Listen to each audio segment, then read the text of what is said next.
So today, guys, I'm gonna talk about the influencers scamming people.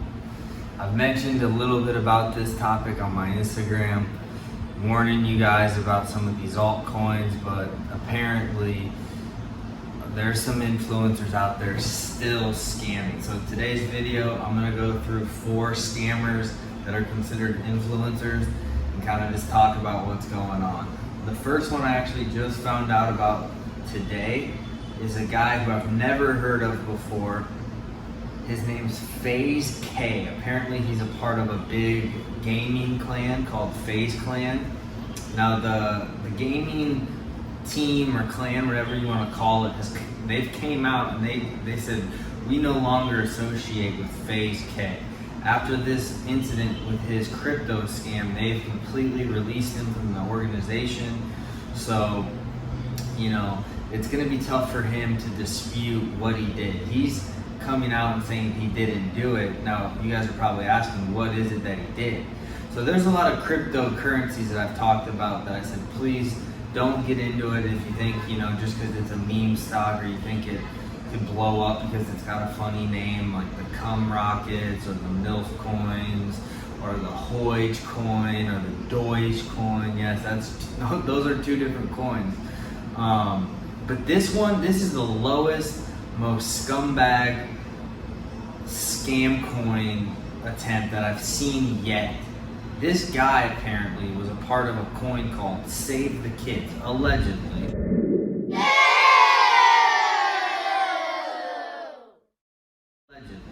He's declining it, although, like I said, his organization came out and kicked him out. So, I mean, come on. Anyways, this guy was a part of a coin apparently where within, you know, days of promoting it, he had made 6-7 figures by, you know, getting his fans, getting his viewers into this crypto coin. It was, like I said, it was called Save the Kids. Apparently, you know, once you buy coins, somehow on the back end it goes to kids in need of hunger, kids in need of food. It was just a complete scam apparently though, and a bunch of people lost money. And just the fact that, you know, I understand the meme coin, the different names that I already stated, but for you to be a part of a coin called Save the Kids, that's about as low as you can get in my opinion. So when I heard about that before, you know, making some notes for this video, I was like, I gotta talk about this first. So FaZe K, that's his name, right? Yeah, okay. FaZe K, that's a scumbag low play on your end, my man. I mean, you should honestly be ashamed. The next one I'm gonna talk about, a guy named Austin McBroom, influencer scamming.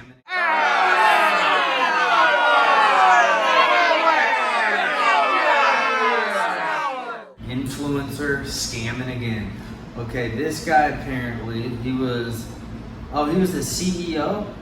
Okay, so this guy, Austin McBroom, I've heard about him. I followed college basketball, and apparently he transitioned from college basketball to YouTube. He has a family channel.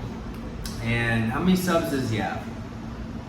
Okay, so like 19, 20 million subs. That's a lot. So he's got a huge channel, a bunch of people tune in. Apparently this guy was a part of, or he was the CEO apparently of the Social Gloves, the whole event.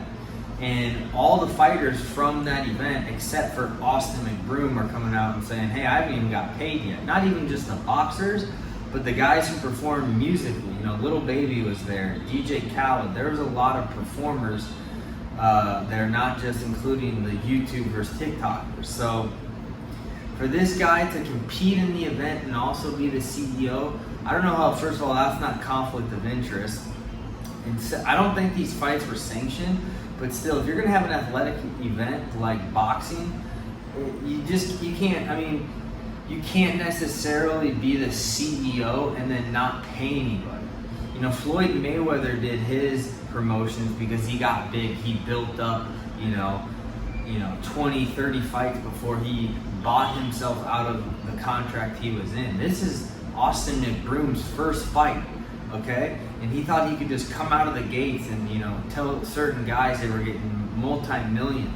Okay, it's tough to sell pay-per-views, especially the first time doing it ever, in your first fight. So apparently this guy got his house foreclosed. He had like some $10 million house. Apparently that's foreclosed out in Calabasas. He's not responding. I tried to look to see if he had any response. There's nothing. So just another influencer scamming, I guess. Let's move on to number 3. Number 3 who I got is influencer scamming.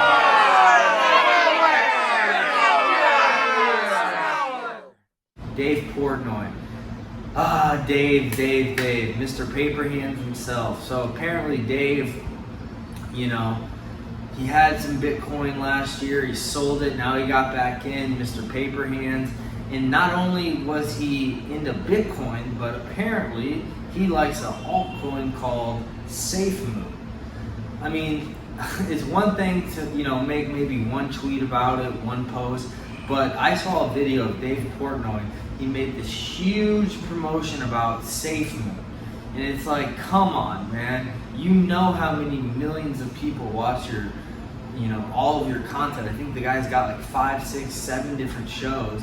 And then he comes out with this huge promotion of SafeMoon. And it's just like, come on, man. Everybody knows that shit is a scam, it's a Ponzi scheme, it's a pump and dump.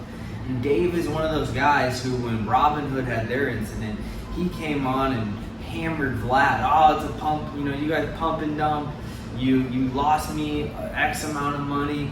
And then Dave goes and promotes SafeMoon.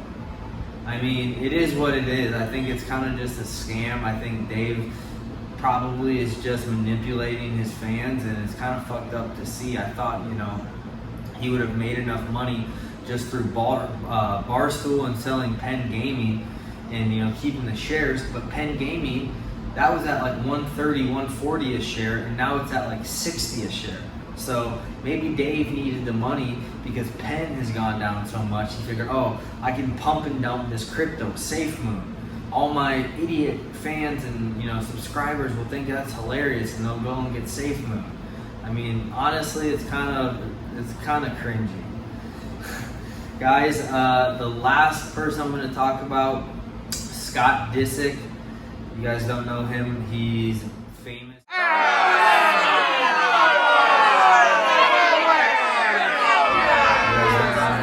He's famous for having a relationship with one of the Kardashians.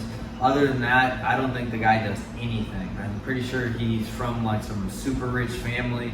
Doesn't really do anything. But like I said, he was dating a Kardashian and he got on TV. So apparently this guy, Scott Disick, had a conversation with a big, well-known jewelry store in New York City called Trax NYC.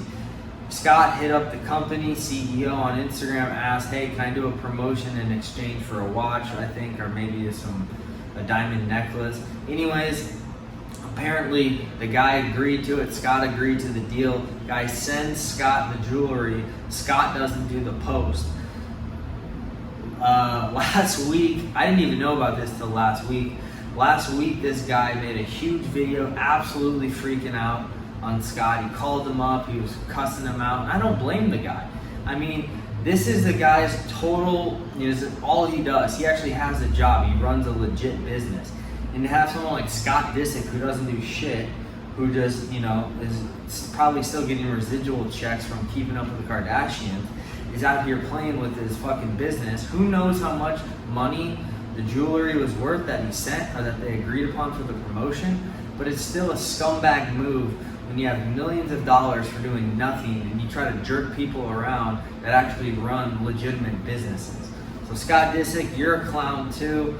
And guys, you know, it's just, you gotta be careful out there with these influencers. I'm not saying all of them. There's a lot of good ones out there too that probably, you know, don't scam and they, you know, are legit, but you guys gotta have your guard up, okay?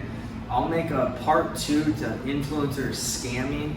If you guys leave who you want me to do next video for the part 2 in the comments and tell me who you think are some other big scammers online, because I know there's a lot more. But anyways, guys, that's all I got for this video.